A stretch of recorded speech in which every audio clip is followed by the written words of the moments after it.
ఈ మధ్య కేంద్ర ప్రభుత్వము జిఎస్టీ స్లాబ్స్లో కొంత మార్పులు చేసి మరి ప్రజల ముందుకు వచ్చింది. ఈ మార్పులు అనేవి మనకి సెప్టెంబర్ 22వ తారీఖు నుంచి అమలుపరచబోతున్నారు. మరి దీనికి సంబంధించి ప్రజల్లో అనేక సందేహాలు ఉన్నాయి. వారికి అవగాహన కల్పించడం కూడా మా బాధ్యత.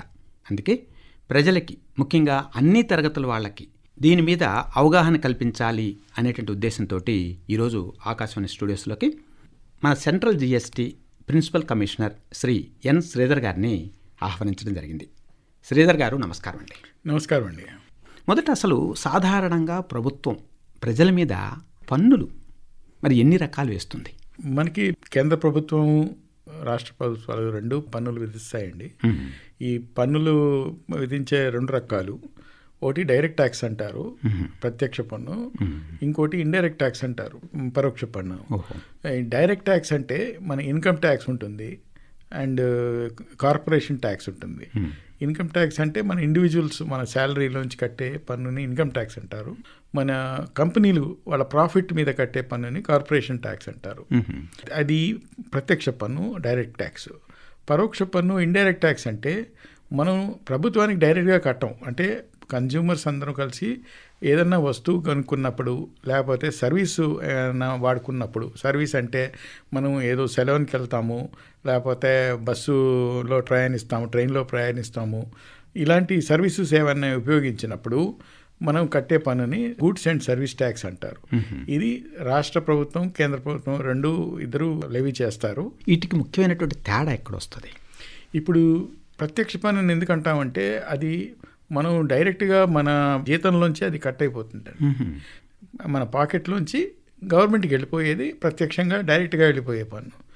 పరోక్ష పన్ను ఏంటంటే మీరు ఏదో సూపర్ మార్కెట్ వెళ్ళారనుకోండి, అక్కడ ఏదో వస్తువు కొనుక్కున్నారు, మీరు అక్కడ కడుతున్నారు, ఏది జిఎస్టీ కడుతున్నారు. మరి ఎవరికి కడుతున్నారు? అది షాప్ ఓనర్కి కడుతున్నారు. అవును. సో మీరు కట్టేది డైరెక్ట్ ప్రభుత్వానికి వెళ్ళట్లేదు, అది షాప్ ఓనర్కి వెళ్తుంది. మళ్ళీ ఆ షాప్ ఓనరు ఆ జిఎస్టీ కలెక్ట్ చేసింది అందరి దగ్గర తీసుకొని ప్రభుత్వానికి కట్టాలి. ఆ బాధ్యత ఆ షాప్ ఓనర్ మీద ఉంది.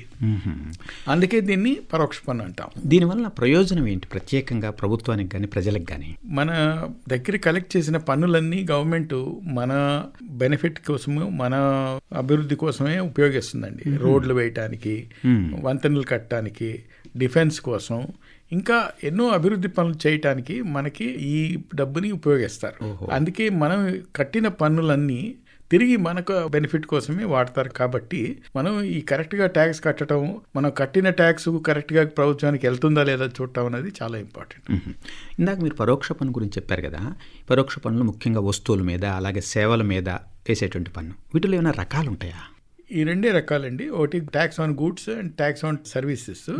కానీ ఇప్పుడు ఏమైపోయిందంటే జిఎస్టీ వచ్చాక కేంద్ర ప్రభుత్వం, రాష్ట్ర ప్రభుత్వం ఎవరైతే ఈ ట్యాక్స్ పేయర్స్ ఉన్నారో వాళ్ళని పంచుకున్నారు. ఆ ట్యాక్స్ కట్టినప్పుడు central GST and state GST అని మీకు కనబడుతుంది. సపోజ్ 5% ట్యాక్స్ మీరు కట్టారనుకోండి GST, 2.5% state GST, 2.5% central GST అని మనకి ఆ బిల్లులో కనబడుతుంది. ఓహో. ఇప్పుడు ఈ పరోక్ష పన్నుల్లో ముఖ్యంగా ఈ గవర్నమెంట్ వేసేటప్పుడు వేటి మీద వేస్తుంది? సాధారణంగా ఈ వస్తువుల మీద వేస్తుంది, ఈ వస్తువుల మీద వేయదని ఏమన్నా ఉంటుందా? అయితే లెవీ అంటారు, అంటే వేయటం అన్నది అన్ని వస్తువుల మీద వస్తుందండి. ప్రతి కమాడిటీ ఆర్ ప్రతి వస్తువు మీద ఈ జిఎస్టీ వస్తుంది. కానీ గవర్నమెంట్ వాళ్ళని డిసైడ్ చేసి ఈ వస్తువు మీద 0% వాళ్ళు డిసైడ్ చేయొచ్చు, ఈ వస్తువు మీద 5% వేస్తున్నాం అని డిసైడ్ చేయొచ్చు, ఈ వస్తువు మీద 18 అని డిసైడ్ చేయొచ్చు. ఫర్ ఎగ్జాంపుల్, ఇప్పుడు మీకు టొబాకో ఉందనుకుందాం. టొబాకో హెల్త్కి మంచిది కాదు కాబట్టి దాని మీద గవర్నమెంట్ అత్యధిక పన్ను వేస్తుంది. అలాగే ఎయిరేటెడ్ వాటర్స్, వీటన్నిటికీ మనకి హెల్త్కి మంచిది కాని ఫుడ్స్కి 40% ట్యాక్స్ అది వేస్తూ ఉంటారు అనమాట. అంటే ఇప్పుడు కొత్తగా కేంద్ర ప్రభుత్వం ప్రకటించినటువంటి ఈ జిఎస్టీ స్లాబ్స్లో మార్పులు ముఖ్యంగా ఏమేమి మార్పులు తెచ్చింది? అంతకుముందు ఏముండేవి? ముందు నేను చెప్పినట్టు స్లాబ్స్ ఉంటాయని చెప్పాను కదండి. ఈ 22 సెప్టెంబర్ కన్నా ముందు 0, 5, 12, 18, 28, 40 ఉండేది. ఇప్పుడు ఏమైందంటే ఈ 12 స్లాబ్లో ఉన్న వస్తువులన్నిటినీ 5%కి మూవ్ చేయడం జరిగింది. అంటే మనకి 7% తగ్గిపోయింది అనమాట. కొన్ని 5% పన్ను రేట్లో ఉన్నవన్నిటినీ 0%కి, ఏవి మన తిను పదార్థాలు ఇలాంటివి నేను చదివి వినిపిస్తాను మీకు తర్వాత, అవన్నీ మనం 0%కి తేయడం జరిగింది. సో ఇప్పుడు 12%లో ఏ వస్తువు 22 సెప్టెంబర్ తర్వాత మనకి ఉండదు, అసలు ఉండదు. అలాగే 28% నుంచి అన్నిటినీ అక్కడ ఉండే వస్తువులు, ఎయిర్ కండిషనర్స్, సిమెంటు ఇలాంటి వస్తువులు ఇవన్నిటినీ 18% తీసుకొచ్చింది. అంటే 10% తగ్గించేశారు అక్కడ. సో మనకి 22 సెప్టెంబర్ తర్వాత 28%లో ఒక్క ఐటెం కూడా మనకి ట్యాక్స్ ఉండదన్నమాట. సో ఇప్పుడు బేసిక్గా చూసుకుంటే 0, 5, 18% ఈ మూడే ఉంటాయి. 40% only very few goods, sin goods అని పెట్టారు. ఇది మన హెల్త్కి మంచివి కానీ ఫుడ్స్, సిగరెట్స్ అలాంటివి, అవి అక్కడ 40%లో ఉంటాయి. శ్రీధర్ గారు, ప్రధానంగా ఈ 0% అన్నారు కదా, ఇలాంటి ముఖ్యంగా ఏమి ట్యాక్సే తీసేసినటువంటి వస్తువులు కానీ సేవలు కానీ ఏమైనా ఉన్నాయా? అంటే ఇప్పుడు పూర్తిగా ట్యాక్స్ మినహాయించినాయి. ముందు ఉన్న వాటిని 0 చేసిన వస్తువులు fresh fruits, vegetables, milk, curd, eggs, unbranded atta, rice, pulses అంటే పప్పు దినుసులు, salt, natural honey, handloom products, goods వరకు వస్తే ఇవన్నీ 0 చేశారు. అంతకుముందు వీటి మీద ట్యాక్స్ ఉండేది, 5% వరకు ఉండేది, 0 అయిపోయింది. Services, education, schools, college fees, basic education, health care, hospital services, doctor consultation, public transport, insurance, వీటన్నిటి మీద మనకి ట్యాక్స్ ఉండేది, ఇవన్నీ ఇప్పుడు 0 చేసేసారు అనమాట. అంటే ఈ బీమా ఖర్చు అనేది మరి ముఖ్యంగా వినియోగదారులని ఎలా ప్రభావితం చేస్తుంటారు? ముందు మీరు లైఫ్ ఇన్సూరెన్స్, జీవిత బీమా తీసుకుంటున్నారనుకోండి, లేదా హెల్త్ తీసుకుంటున్నారనుకోండి, మీరు ప్రీమియం కట్టినప్పుడు ప్రతి ప్రీమియంలో మీరు కరెక్ట్గా మీరు బిల్లు చూసుకుంటే 18% GST అని ఉండేది ముందు. ఇప్పుడు దాన్ని పూర్తిగా ఎత్తేస్తూ 0 చేసేసారు. చాలా ఉపయోగకరం. సో ఇప్పుడు ఆ 15% ఆ బెనిఫిట్ మీకు మిగులుతుంది, ఆ బీమా ఖర్చు మీకు తగ్గుతుంది అనమాట. ముఖ్యంగా ఇప్పుడున్న కాలంలో ఆసుపత్రి ఖర్చులు విపరీతంగా పెరిగిపోతున్నాయి. అలాంటి సమయంలో ఈ బీమా కనుక చేయించుకోవడానికి అవకాశం ఉన్నట్లయితే వినియోగదారులకు చాలా ఉపయోగకరం. అవునండి, చాలా ఉపయోగకరం. ఇంకా మెడికల్ కేర్ మీద కూడా 18% నుంచి 5% చేసేసారు. మెడిసిన్స్ అన్నీ హాస్పిటల్లో మీరు ఏది ముట్టినా కానీ ఇప్పుడు 18 ఉండేది 5% అయిపోయినాయి, అన్నీ చాలా తగ్గిపోయినాయి. శ్రీధర్ గారు, ఒక మధ్యతరగతి కుటుంబాన్ని కనుక మనం తీసుకుంటే ఉదయం లేచిన తర్వాత మనం మాట్లాడుకుంటూ పోతే సుమారుగా ఇప్పుడు చేసినటువంటి మార్పులు వాళ్ళ జీవితంలో ఎలాంటి తేడాను తేబోతున్నాయి, ఎలాంటి వెసులుబాటు రాబోతుంది? దైనందిక జీవితంలో వాడే వస్తువులు, ప్రతి వస్తువు ఇప్పుడు 22 సెప్టెంబర్ తర్వాత ఐదర్ 0% ట్యాక్స్ ఉంటుంది, లేకపోతే మ్యాక్సిమం 5% వరకే ఉంటుంది. సో మీరు సూపర్ మార్కెట్కి వెళ్ళారనుకోండి, there will be no item in the supermarket where the cost or the rate of GST is more than 5%. 5% కన్నా ఎక్కువ ఉన్నటువంటి ఏమి ఉండవు ఇంకా మీకు. బాగుంది, చాలా బాగుంది. అది బేసిక్గా అది మీరు గుర్తుంచుకోవాలి. For example condensed milk, butter, cheese, ghee and biscuits, cornflakes 12-18% ఉండేవి అన్ని 5% అయిపోయాయి. ఇప్పుడు మిల్క్ అనుకోండి, condense milk 5, ultra heated milk అని ఉంటుంది, UHT మిల్క్, అది 0% అయిపోయింది. సో ఇలాగా మీరు చూసుకుంటే ఏది 0 or 5% వరకే ఉంటుంది GST ఇప్పుడు మీరు 22 సెప్టెంబర్ తర్వాత. అంటే రోజువారీ అవసరాలకు అవసరమైనటువంటి వస్తువులు కానీ పదార్థాలు కానీ చాలా వరకు 0 నుంచి 5% మాత్రమే ఉంటాయి. అంతే ఉంటుంది. సపోజ్ మీరు ఒక నెలకి 25-30 వేలు భోజనానికి ఖర్చులు అనుకుందాం. ఈ 30,000 ఖర్చులు అంటే మీకు ఒక 7% తీసుకోండి, 2,000-2,500 వరకు మీకు మిగులుతుంది అనమాట. ఇప్పుడు మీరు షాప్కి వెళ్తే 30,000 ఖర్చు పెడుతుంటే 22 సెప్టెంబర్ తర్వాత మీరు మిగుల్చుకునేది ఒక 2,500 రూపీస్ మీకు మిగులుతుంది. అంటే ప్రతి నెల కూడా ఇంటి ఇళ్ళకి 2-3 వేలు ఆదాయం అవుతుందండి. ఆదాయం అవుతుంది. చాలా బాగుంది. ఇకపోతే నిరుపేదలకి ప్రత్యేకంగా ఇప్పుడు GSTలో తెచ్చినటువంటి మార్పులు ఏదైనా ఉపయోగపడతాయా? ఇప్పుడు నిరుపేదలకి అంటే వాళ్ళు వాడే ఐటమ్స్ ఎక్కువ శాతం వరకు 0%లోనే ఉందండి. Unless it is a cosmetic or something like that, అన్నీ 0%లోనే ఉన్నాయి.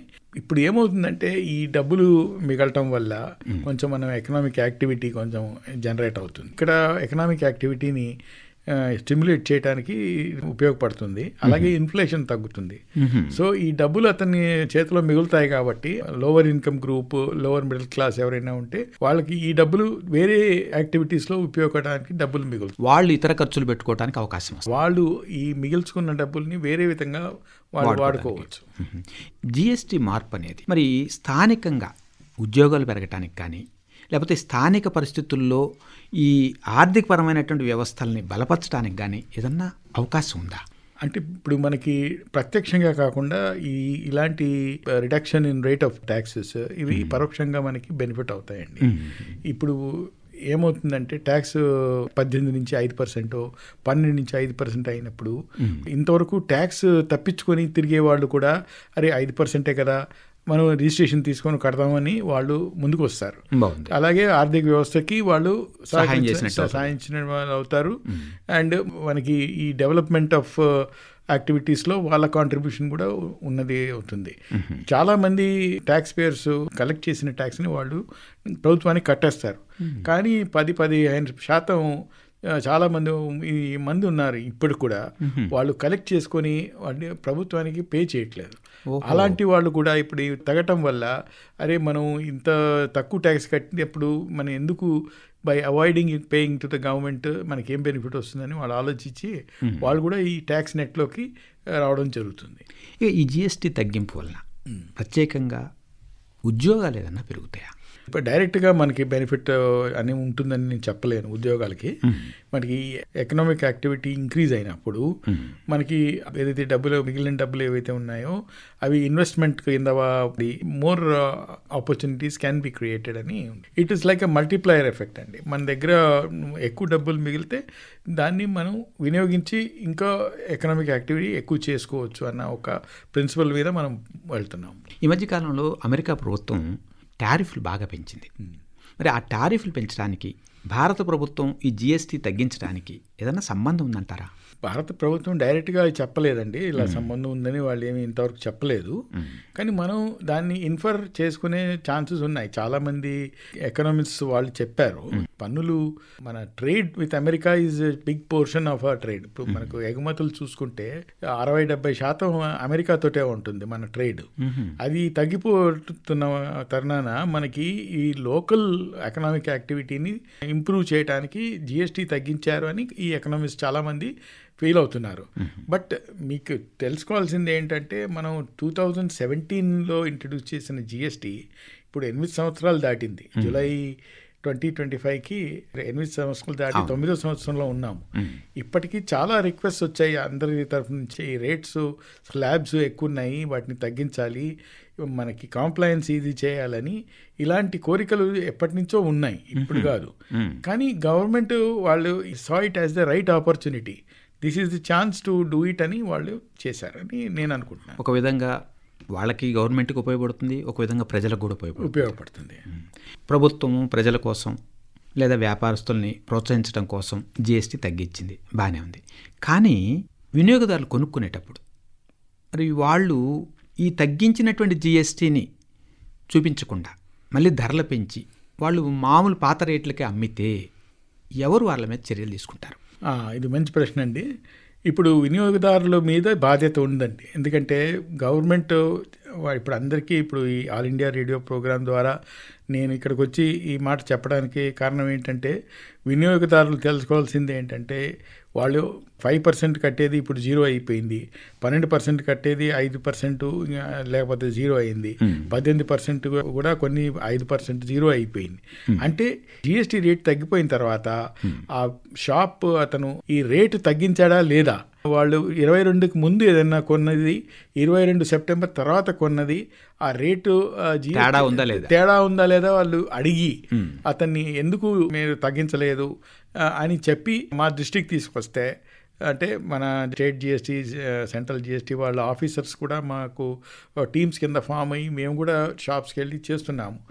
వీళ్ళు మాకు తెలియజేస్తే మేము we will take action against such people. Anti profiteering కింద మేము వాళ్ళ మీద యాక్షన్ తీసుకోవచ్చు. ఇప్పుడు పన్ను తగ్గించినా కానీ వాళ్ళు తగ్గించకపోవటం అన్నదాన్ని ప్రాఫిటీరింగ్ అనే ఒక ఇంగ్లీష్ వర్డ్, అదే ప్రాఫిటీరింగ్ అంటారు. అంటే అన్యాయంగా ప్రాఫిట్ సంపాదించడం, అంటే గవర్నమెంట్ పన్ను తగ్గించినా కానీ మీరు అది పాస్ అని చేయకపోవటం. సో అలాంటి దాంట్లో మీరు పడుతున్నారు కాబట్టి మేము యాంటీ ప్రాఫిటీరింగ్ ప్రొవిజన్ కింద వాళ్ళ మీద యాక్షన్ తీసుకోవచ్చు. శ్రీధర్ గారు, ఇకపోతే తక్కువ ధరలో ఎక్కువగా అమ్ముడుపోయేటువంటి వస్తువులు మనకు మార్కెట్లో చిన్న చిన్న వ్యాపారులు అమ్ముతూ ఉంటారు. వీళ్ళు వ్యాపారాలు చేసేటప్పుడు ఈ ప్రత్యేకమైనటువంటి పరిస్థితిలో జిఎస్టీ తగ్గింపు వల్ల ఏదన్నా ప్రయోజనం పొందుతారా వాళ్ళంతా, చిన్న వ్యాపారులు కానీ? ఆ వస్తువు ధర తగ్గితే కొంచెం డిమాండ్ ఇంక్రీజ్ అవుతుందండి. వాడని కొన్ని ధర తగ్గిందని మనం కొంచెం ఎక్కువ వాడచ్చు.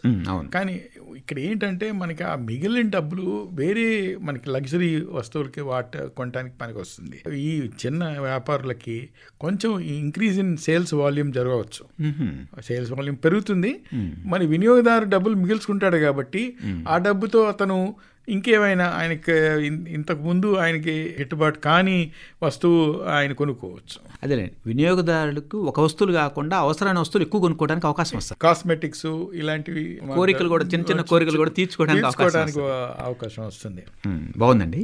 పెద్ద ఇండస్ట్రీస్ గురించి మాట్లాడుకుందాం. ఆటోమోటివ్ ఇండస్ట్రీస్ ఉన్నాయి. ఈ పరిశ్రమల మీద ఈ జిఎస్టీ తగ్గింపు అనేది ఏ విధంగా ప్రభావితం చూస్తుంది? అదే అండి, ఈ పెద్ద ఇండస్ట్రీస్ మీద ఇప్పుడు ముందు చెప్పుకున్నాం కదా, 28% అని ఉండేదండి బై అండ్ లార్జ్. అది 18%కి కట్ చేసేసారు, అంటే 10% తగ్గిపోయింది. ఈ కార్లు, వాషింగ్ మిషన్లు, ఎయిర్ కండిషన్స్, డిష్ వాషర్స్ ఇవన్నీ తగ్గిపోయాయండి.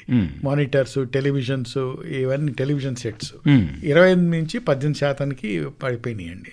సో ఈ 10% తేడా మీకు 22 సెప్టెంబర్ తర్వాత మీకు కనిపిస్తుంది. మీరు పెద్ద మ్యానుఫ్యాక్చరర్స్ ఆల్రెడీ అడ్వర్టైజ్మెంట్స్ ఇచ్చారు.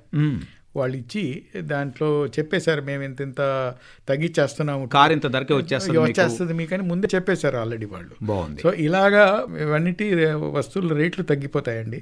మన పండగ టైంకి ఇవన్నీ తగ్గిస్తే ఇక పండగకు చాలామంది కొనుక్కుంటారు కదా, వాళ్ళకు కూడా హెల్ప్ అవుతుందని చెప్పి ప్రభుత్వం ఈ టైంకి తేవటానికి కారణం అది. ఎప్పటి నుంచి ఉన్నటువంటి కోరికను తీర్చుకోవడానికి ఒక అవకాశం వస్తుంది.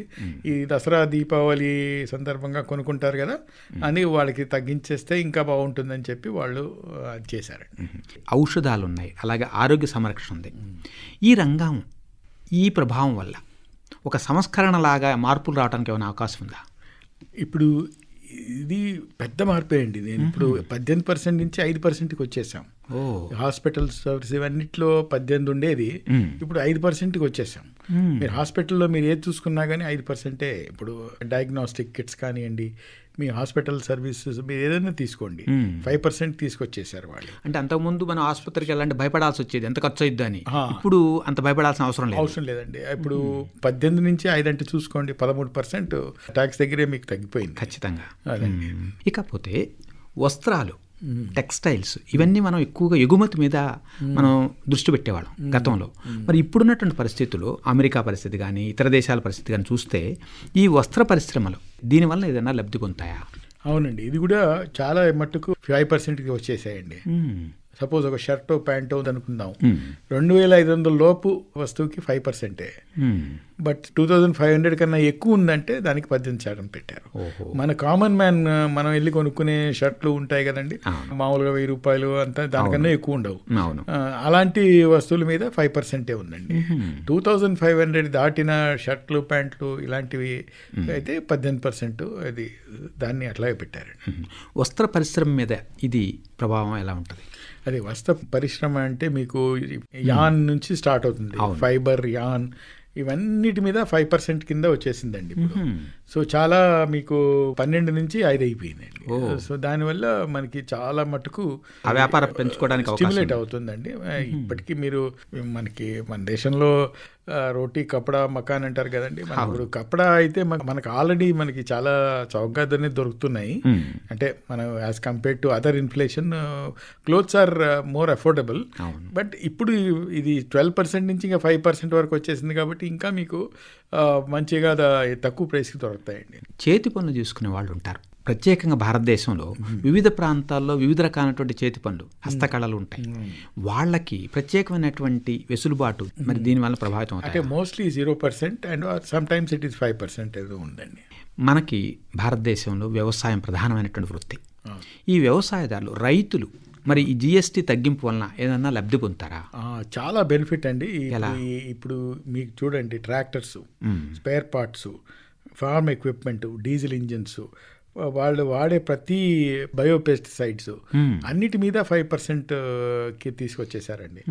మీ ఫార్మర్స్ వాడే ప్రతి వస్తువు, ఏ వస్తువు అయినా కానీ 5% కన్నా ఎక్కువ లేదండి. ఇప్పుడు ట్రాక్టర్స్ నుంచి, డీజిల్ ఇంజిన్ నుంచి వేరే ఇంప్లిమెంట్స్ అవన్నీ 5%కి వచ్చేసాయి. అంటే రైతుకు పెట్టుబడి ఖర్చు తగ్గిపోతుంది, చాలా మటుకు తగ్గిపోతుందండి. బాగుంది. ఎందుకంటే చాలా అవసరం. ఇప్పుడు 1 ఎకరా పండించడానికి అయ్యేటువంటి ఖర్చు ఈ మధ్య కాలంలో ఎక్కువ అవుతుంది. అదేనండి. ముఖ్యంగా రైతుకు ఉపయోగపడే అంశాల్లో ముఖ్యంగా ఏ తగ్గిపోతుంది ఇంకొకసారి చెప్పండి. చెప్తానండి.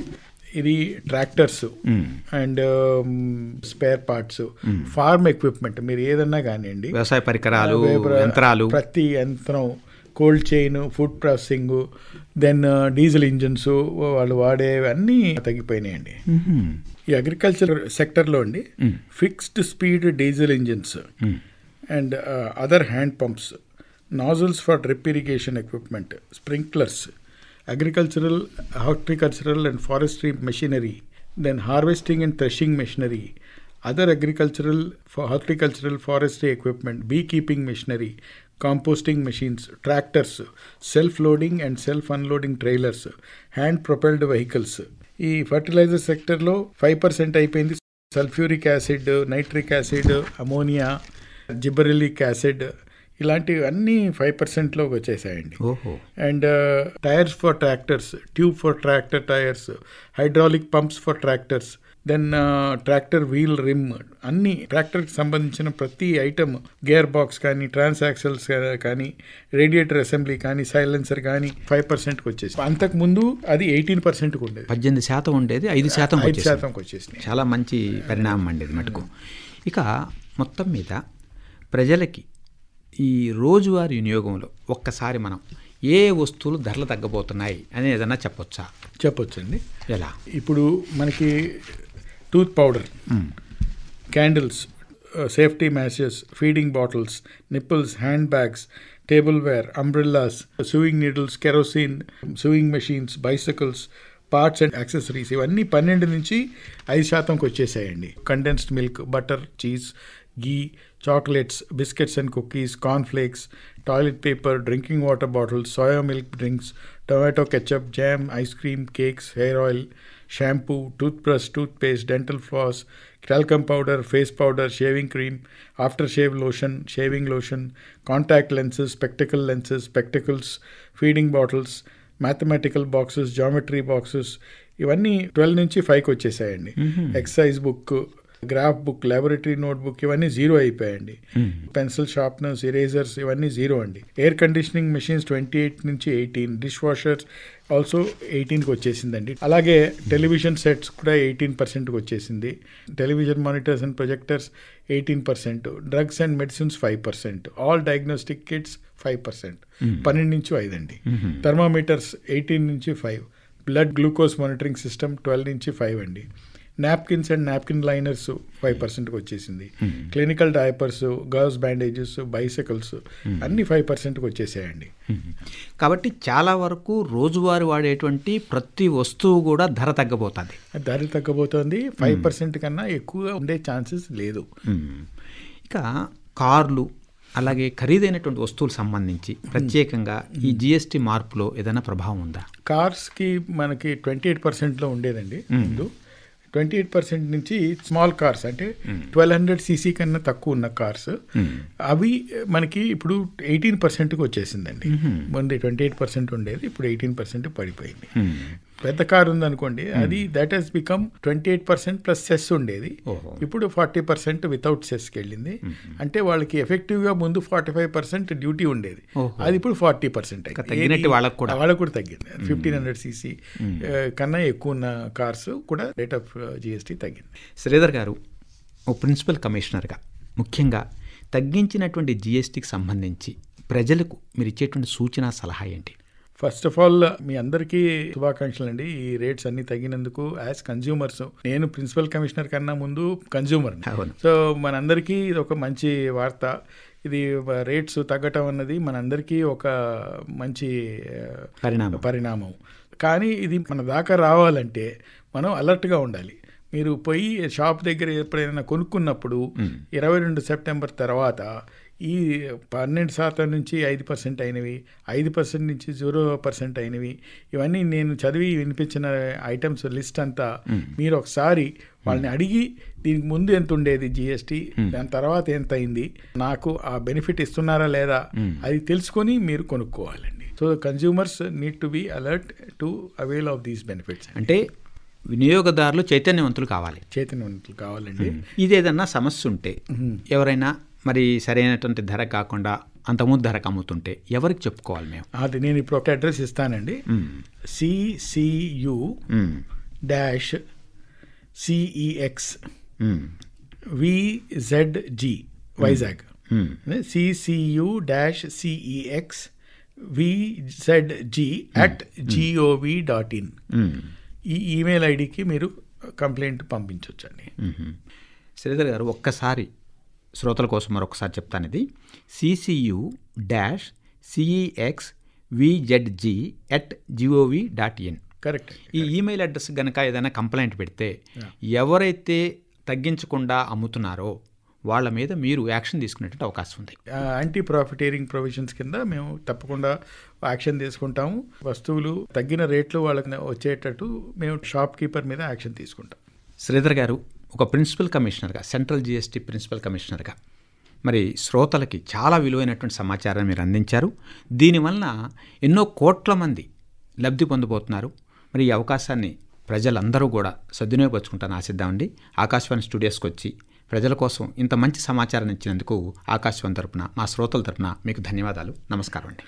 మీకు కూడా ధన్యవాదాలండి. Thank you. నమస్తే.